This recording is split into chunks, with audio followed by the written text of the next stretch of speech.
amines can act as bases, and these bases can be primary, secondary, or tertiary amines.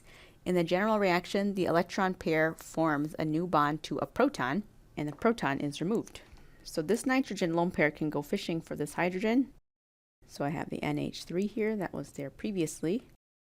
We form a new bond to the hydrogen. It becomes positively charged because it's missing an electron pair. And then I have OH minus that was formed in the process. So this is my ammonium ion.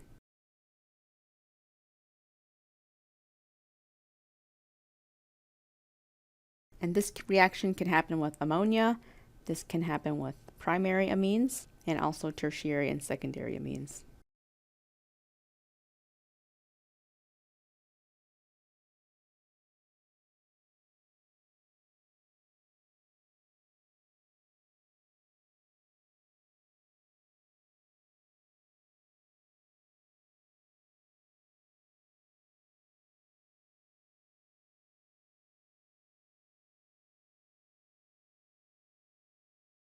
In this case, I had a Cl here, so this will be Cl minus. So in each of these base reactions, we're just transferring a proton from whatever's acting as the acid to the amine. So if we did this reaction with methamphetamine and HCl, this nitrogen can grab the hydrogen here.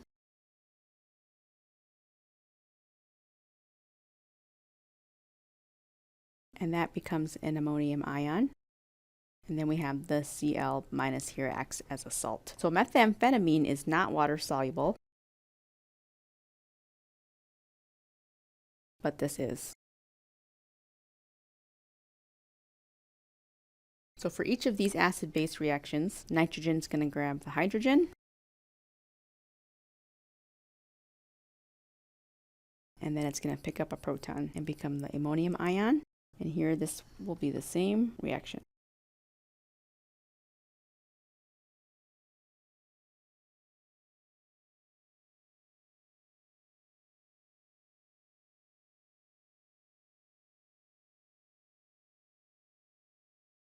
And that's the structure of ephedrine or adrenaline, and that can become protonated as well.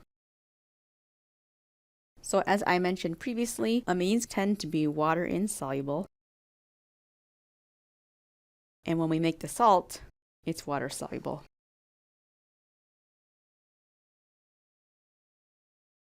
When we're naming salts, we change the suffix from amine to ammonium. So this here would normally be propanamine. So this becomes propanammonium. And then we can use the salt to say chloride. That's the minus part. This one is trimethylammonium, and this particular molecule is an acetate from acetic acid.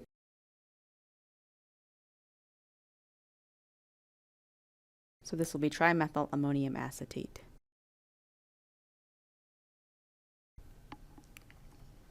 Ammonium salts are actually very useful as drugs because so many of them come as insoluble, which are not going to be helpful in your biological systems if they can't be transported through your body.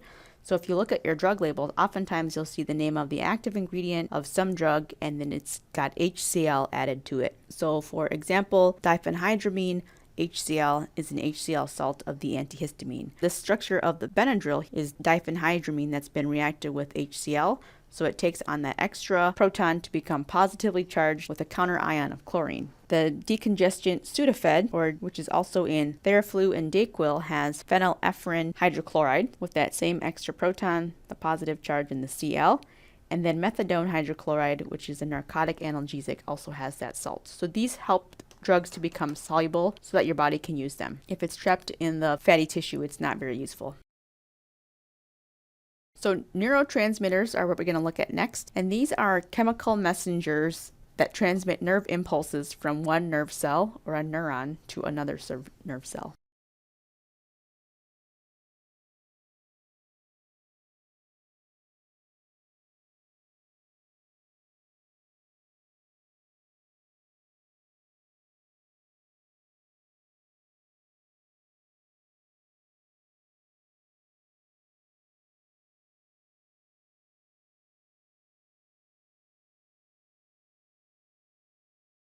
So these tend to be stored in vesicles. The presynaptic neuron releases the neurotransmitter, and the postsynaptic neuron contains the receptor. So here's our presynaptic neuron, which releases some neurotransmitter, and that's accepted by the postsynaptic neuron. When it's bound to the receptor, the message is delivered, and then the neurotransmitter is then degraded after that.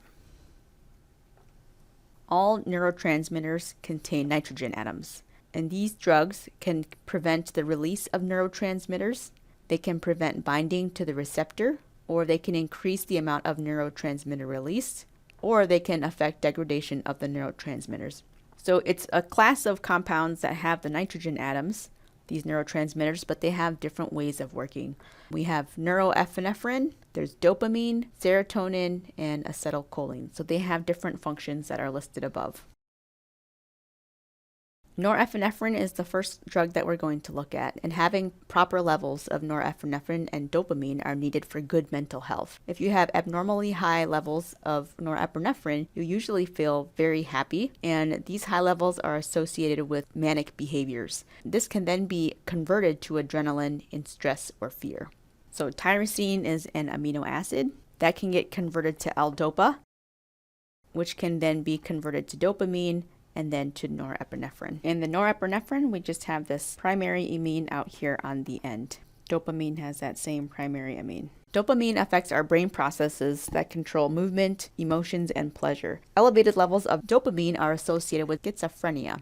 Using heroin, cocaine, and alcohol increases dopamine levels. And when your dopamine producing neurons die, your dopamine levels are very low. This can lead to loss of control of fine motor skills, resulting in Parkinson's disease. And we can't give Parkinson's patients dopamine, so we have to treat with L-DOPA.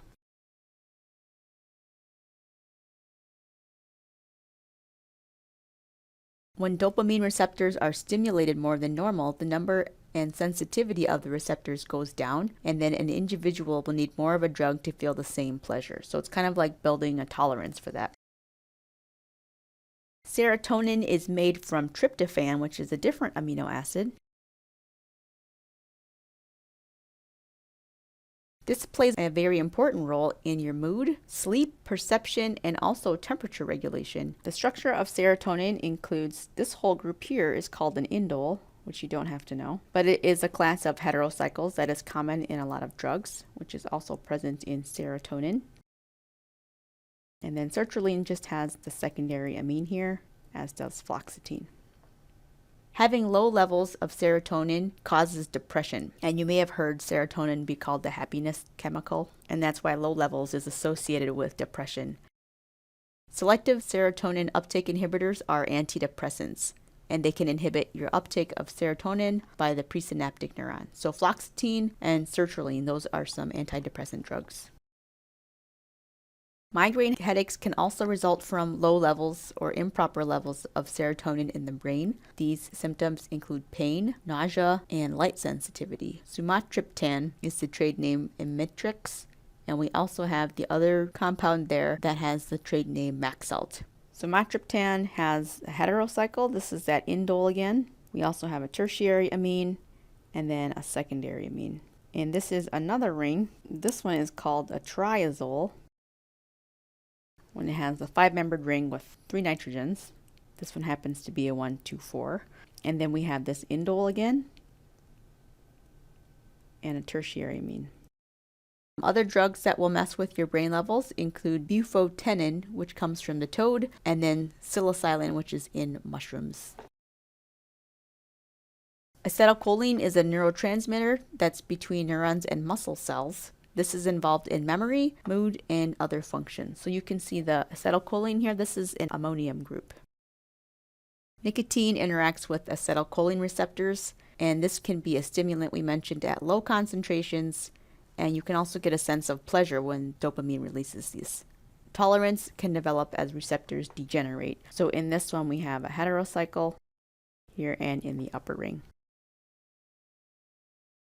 There's also epinephrine and related compounds.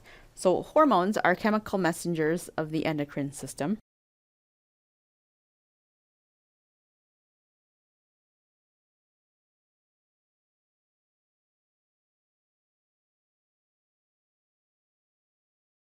These are produced by our endocrine glands, and it travels through the bloodstream to tissue or organs. Epinephrine or adrenaline is made in our adrenal glands, which we can see here. Epinephrine is made from norepinephrine, so this primary amine, which gets converted to a secondary amine. These are chemical messengers of our endocrine system, which releases the fight or flight response. So if your body feels like it's in danger, epinephrine is released. Stored carbohydrates are metabolized to glucose for an energy boost, and we have heart rate and lung pressure increases as the lung passages dilate in response to the release of epinephrine.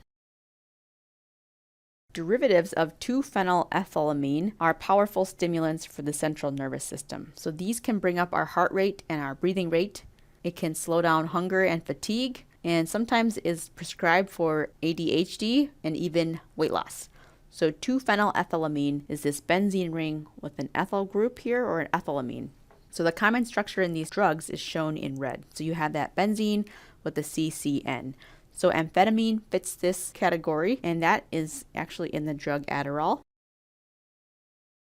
And then methamphetamine can be seen in the drug Digoxin, which I believe was prescribed for weight loss previously. We have pseudoephedrine, which is a magical drug for when you have a cold, which then gets converted to methamphetamine by losing this OH group and adding a CH group to that N group. Phenylephrine has the core but cannot be made into methamphetamine. There are amine-containing drugs that treat asthma, which are in a class of bronchodilators. So they dilate our lung passages but don't stimulate the heart. It's a good asthma treatment. So albuterol was developed for short-acting asthma or for wheezing. For long-acting drugs, you would use salmeterol. So albuterol was used for short incidents and for wheezing, but for longer lengths of time, you would use a drug like salmeterol before bedtime. So albuterol can also be called Ventolin or Proventil. So this has a shorter structure, but it still contains this phenylethylamine. And then the salmeterol has this extra carbon chain over here. We also look at histamine and antihistamines. So we talked in the beginning of the chapter about how histidine can be converted to histamine by loss of this CO2 group.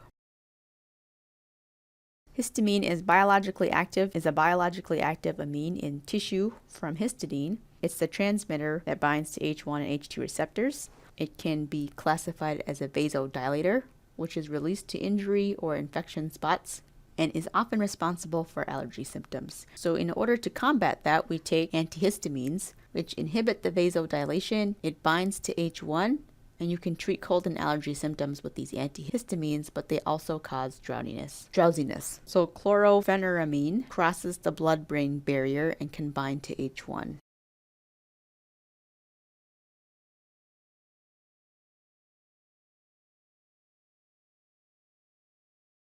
Cimetidine, it's also called Tagamet. This is an anti-ulcer med, and that binds to H2.